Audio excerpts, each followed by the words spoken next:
I know, I said I was going to cover one of these two devices next, but I really didn't expect to be able to buy the Redmagic 10 Pro this quick. And given I got it just hours before I left China and I had a long 12-hour transit on my way back, I got to playing around with the phone and I found it very interesting. So in today's video, let's get the unboxing part done and then take a close look at everything Redmagic's done with their latest flagship, the Redmagic 10 Pro. And if this is your first time here, or in case you just can't remember, my name's Ash, you're watching C4 Retech, and let's get started.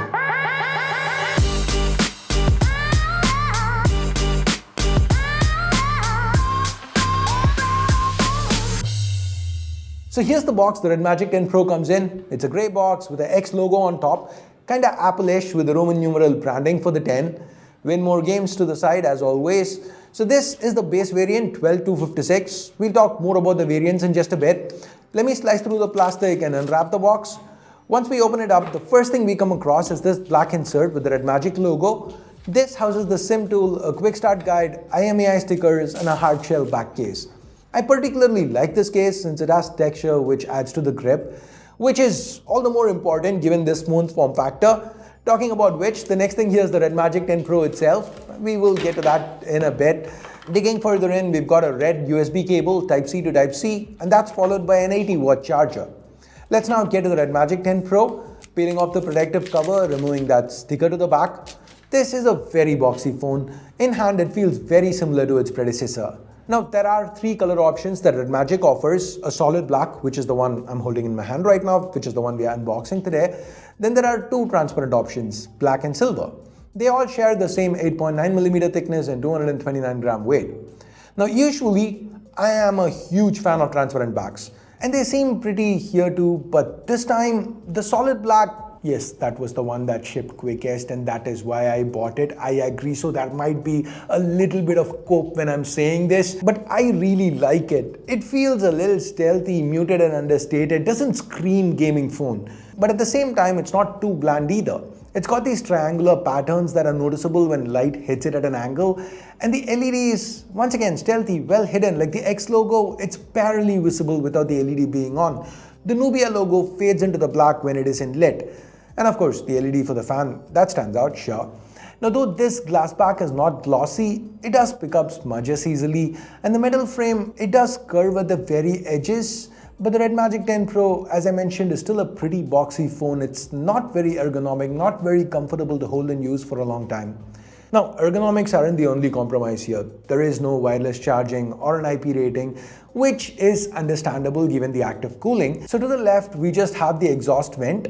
Up top, yes, that is a proper 3.5mm jack, which is always nice to see, especially on a gaming phone. Here we also get an IR blaster, a mic, and the secondary speaker. Now to the right, here's where you find the two capacitive triggers. These have a 520Hz touch response, and they have red and blue LEDs built into them. Not just that, when you press them, you see red and blue on screen too. I thought that was a cool touch.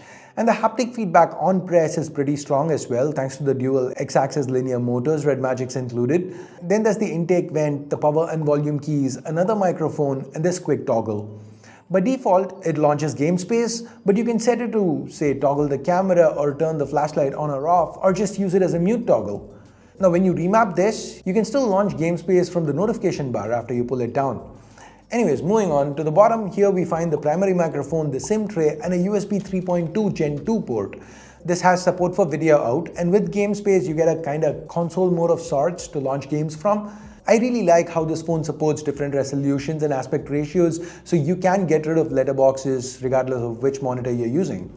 Now, if you noticed, the speaker placement's asymmetric, so you'd have at least one uncovered when gaming, and these speakers, they're pretty loud too.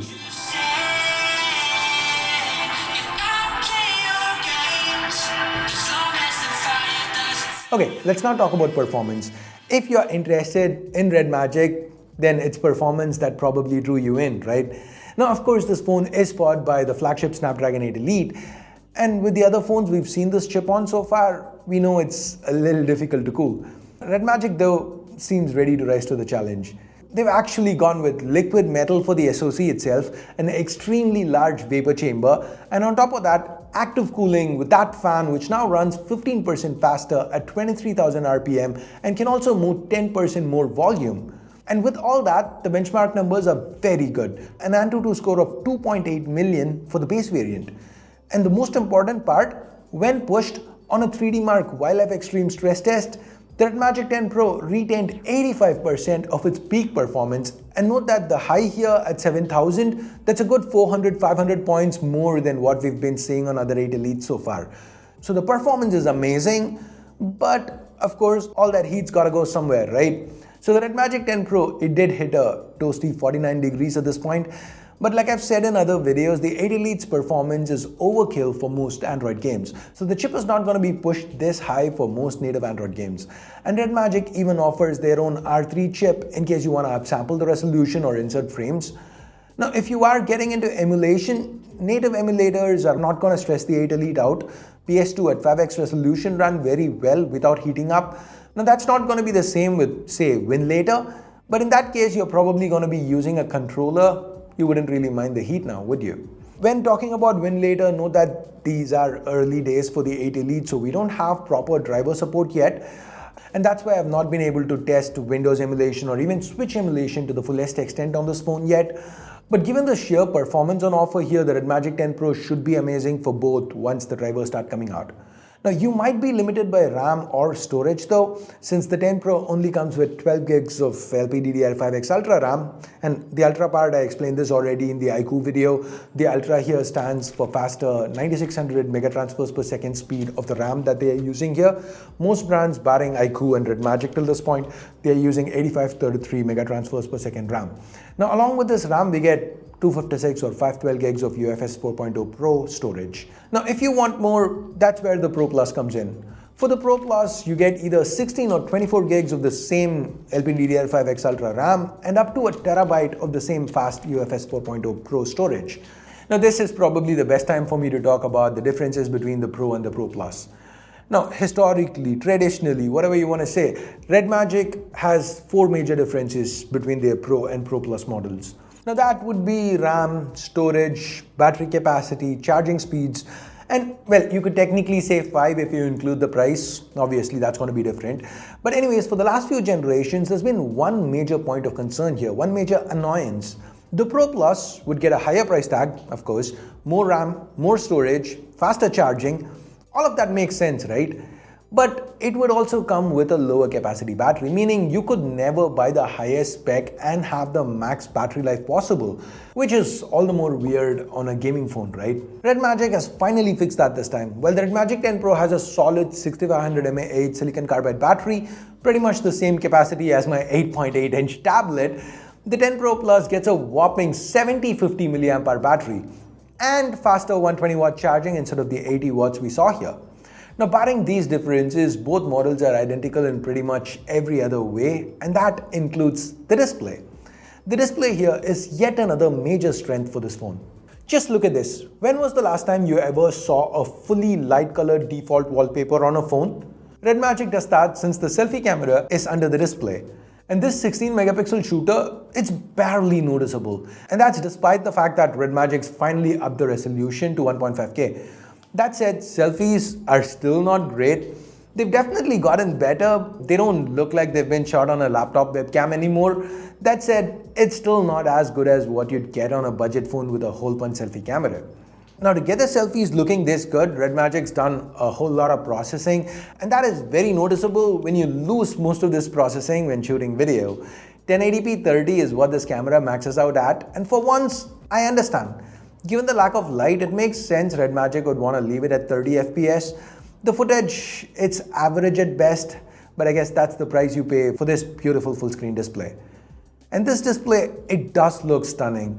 The bezels are super slim, just 1.25 millimeters thick, almost 2 millimeters if you include the frame. See this side by side with the already impressive 9 Pro? And the bezels here are almost symmetric. The bottom is a tad thicker, though if I didn't point it out, you probably wouldn't have noticed it. This gives the Redmagic 10 Pro an insane screen-to-body ratio of 95.3%. So what do you think about this? I mean, I'm not talking about a functional point of view, not ergonomics, but just from a purely looks point of view, what would you rate the Redmagic 10 Pro on a scale of 1 to 10? Let me know in the comments below. Now getting to the display, this is a OLED panel, 6.85 inches. It's pretty sharp given the 1.5K resolution that I mentioned. It's smooth thanks to the 144Hz refresh, and it's pretty responsive too, given the high touch sampling rate. For brightness, Redmagic claims a peak of 2000 nits, that's for HDR. In my testing, it output over 700 nits under manual mode and about 1400 nits under auto, so it's perfect for usage outdoors. Under low light, you get 2592Hz PWM dimming in case you're sensitive to OLED flicker. Now the general user experience is fine, which is no surprise given all that top shelf hardware underneath. This phone, it runs on Redmagic OS built atop Android 15, and while Redmagic's not mentioned anything about updates yet, brands rarely do during the Chinese launch. We should get clarity on this on December 3rd when this phone launches globally. But for what it's worth, the Redmagic 9 Pro was promised at least 2 years of Android version updates, so I don't see this getting anything lesser than that. Now with optics, hey, it's all flat. There's no elevation for the sensor. There's nothing being raised there. In fact, the small tiny bump you have for the flash, that's the only thing sticking out in this back. The primary, it's a 50 megapixel OmniVision sensor, the OV50E. It's paired with an optically stabilized f1.88 lens. The images seemed fine. Even under low light, it fared quite well. Again, if you're comparing it to regular flagships, it definitely is a step below. Sure, but for a gaming phone that doesn't really focus on optics, I'd say Redmagic's done really well. Video tops out at 8K 30 and is something you can shoot with the ultra-wide too. I didn't really expect that. That said, you cannot switch between sensors when shooting. 4K 60 is pretty stable and good. There's a lot of detail and I found the dynamic range pretty impressive. Now the ultra-wide is yet another 50 megapixel OmniVision sensor, OV50D this time, and then there is a dedicated 2 megapixel macro shooter.